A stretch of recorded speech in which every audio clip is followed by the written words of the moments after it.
Today's journal entry is old.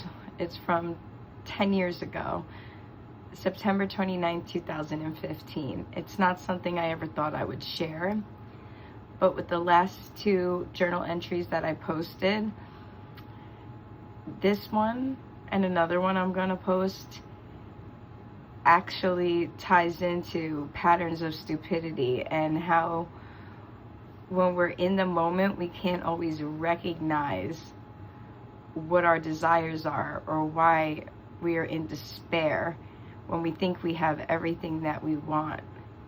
Because at this point in September 29th, 2015, I really felt like my life was wonderful, except for the fact that I really missed my father, who had passed away in 2012. And I had a very hard time coping with that for many years, because the last time I ever saw my dad, we had gotten into a fight. And he died less than a week later. And I had a hard time accepting that. For many years, I became very dependent on substances. And it was hard for me to break free of the nightmare I was waking up to every day in my mental space. I constantly tried to feel better, but nothing I did ever made me feel better. And I remember that I loved journaling when I was younger. Maybe I would try it out again and see how that helps. Well, this was the first of two journal entries that I wrote where I just did not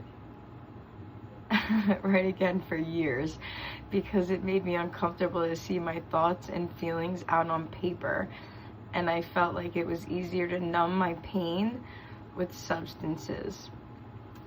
So this is September 29th, 2015. 19 days after hip surgery. First journal entry in God knows how long. I just woke up from a nap feeling homesick. Homesick? How? I am home. I know this emptiness may well be something I created since my dad passed away. Nonetheless, I am tired of this feeling. I am homesick for a place I am not sure exists.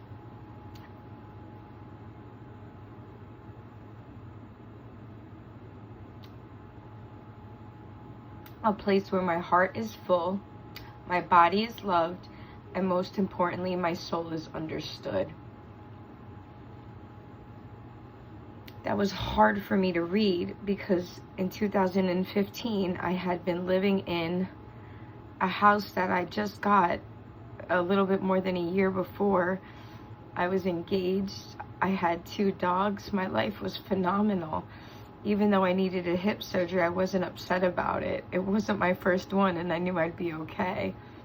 So to believe that everything in my heart was right in front of me, and I still felt homesick, and I still felt sad,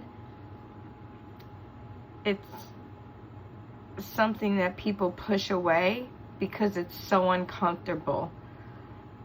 And I didn't realize that I was doing that.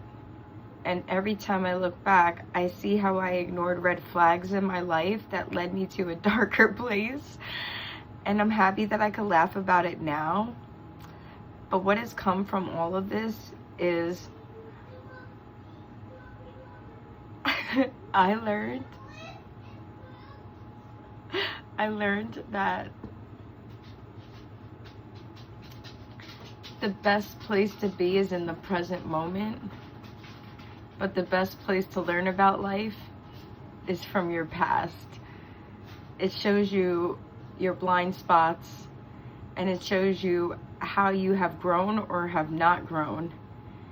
And then it gives you some perspective on how you can move forward to feel better. So to that young lady who was 34 years old in 2015, if I could hug her and tell her everything is going to be better than she can imagine, that would be the first thing that I do.